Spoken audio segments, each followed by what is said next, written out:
जब से तारीख की घोषणा हुई है तब से हमारे ऊपर दबाव बढ़ गया है पुस्तकों की आपूर्ति करने का। हमारी सारी ब्रांचों से भी यही बातें आ रही हैं और लोगों में इतना उत्साह है कि लोग रामचरितमानस को, हनुमान चालीसा को, सुंदरकांड को बड़ी पैमाने पर पाठ कराने के लिए बांटना भी चाह रहे हैं। अब हम पिछले साल उस साल की तुलना करें तो पिछले साल लगभग 75,000 पुस्तकें औसत में हम छाप करके दे देते थे, तो लगभग पूर्ति हो जाती थी। हालांकि सभी पुस्तकों की आपूर्ति तो मैं पिछले कई वर्षों से नहीं कर पा रहा हूँ। स्थान हमारे पास बहुत कम है, जिसकी वजह से हम पुस्तकें छाप के बना के नहीं दे पा रहे हैं। लेकिन पिछले वर्ष से और अभी अगर देखा जाए तो मांग में अचानक बहुत अधिक बढ़ोतरी हो गई। अब हम तो इतनी तैयारी तो हमारे पास है नहीं कि मैं अचानक 2 लाख 4 लाख रामचरितमानस छाप के दे दूं, लेकिन पिछले दिनों से लगभग 1 लाख प्रतियां हम प्रतिमाह छाप के उपलब्ध करा दे रहे हैं। लेकिन इसके बाद ही मांग पूरी नहीं हो पा रही है।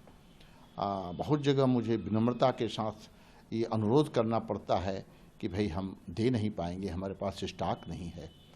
अभी जयपुर से 50,000 प्रतियों की मांग हमारे पास आई थी। रामचरितमानस जो मूल पाठ की है गुटका आकार में, हमने विनम्रता के साथ उसको देने में असमर्थता जाहिर कर दी। भागलपुर से अभी एक दिन टेलीफोन आया था कि हमको 10,000 प्रतियां चाहिए, तो हमने सोचा कि पता कर लेते हैं कि हो सकता है हमारे पटना ब्रांच में कुछ हो। तो पटना ब्रांच पर यहाँ से टेलीफोन किया गया तो पता लगा कि भागलपुर की टीम पटना में बैठी हुई है रामचरितमानस के लिए, लेकिन यहाँ भी प्रतियाँ नहीं हैं। तो इस तरह से पूरे देश से मांग आ रही है, पूरे हमारे बुक सेलरों पर भी दबाव है, हमारी ब्रांचों पर भी दबाव है, हमारे ऊपर भी दबाव है। गीता प्रेस अब सोचिए कि स्थापना काल से 95 करोड़ पुस्तकें का प्रकाशन कर चुका है। रामचरितमानस की अगर हम संख्या देखें तो 1938 से प्रकाशन रामचरितमानस का हो रहा है। सबसे पहले मानसांग प्रकाशित हुआ था, फिर 1939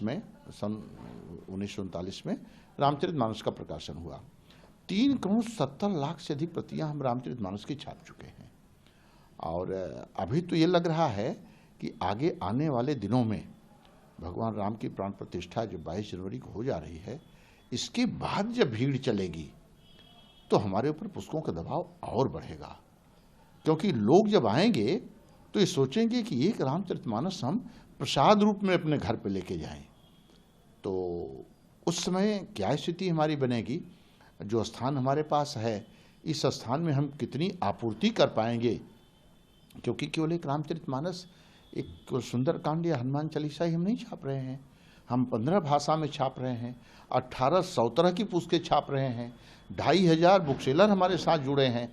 तो उन जो पुस्तक विक्रेता हैं उनकी मांग को भी हमको देखना है, क्योंकि उसी के आधार पर उनकी रोजी रोटी जुड़ी हुई है, तो हमको उनको भी देखना है।